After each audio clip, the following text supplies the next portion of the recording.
Pre-finished floating floors are versatile and easy to install. They can be installed almost anywhere, including over concrete, wood, particle board, or existing tile. As with other installations, inspect the subfloor to make sure it's structurally sound and flat to within 1/8 inch in 6 feet. When the floor is flat, roll out the 1/8 inch foam sheets to cover the subfloor. In this demonstration, we're going to be installing a pre-finished floating floor, which is an engineered floor. It's made up of multiple layers of plywood with a hardwood on top. It's generally an 1/8 inch thick. This is a floating floor, so we will not fasten it to the subfloor in any way at all. We will fill the groove full of glue, put it down, knock it together. Remember to always wipe up the excess glue and be careful because it is a pre-finished product.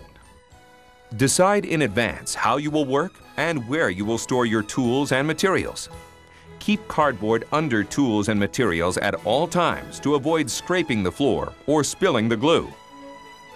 Starting in the corner of the room, lay the first row of planks in place.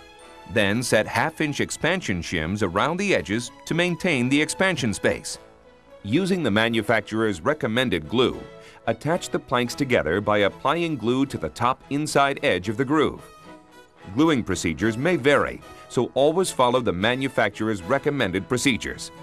Do not attempt to fasten the planks to the subfloor. Join the planks together. Then, using the recommended tapping block against the tongue, make sure the planks are tightly secured. Wipe up the excess glue with the recommended cleaner. At the end of the row, use a pry bar to wedge the last board into place and secure the row. As with any tongue and groove flooring product, you want to flip your product to mark it when you're at the wall. So to keep all your seams staggered, you want to be sure that whatever's left over from your cut, you can use at your starter wall to keep all the seams staggered.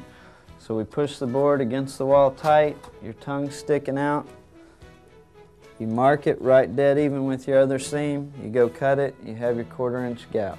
For the last row, measure the gap, leaving a 1/2 inch expansion space. And cut the planks as needed. Use your pry bar to wedge the planks in place. And shim the last row to hold it fast. As a professional installer, you'll be called upon to install many types of wood floors in different applications. When you know and follow the guidelines for a high-quality installation and take the time to do the job right, you reap the benefits. A great-looking floor, the satisfaction of knowing your work will stand the test of time, and satisfied customers who are glad to recommend you to their neighbors and friends.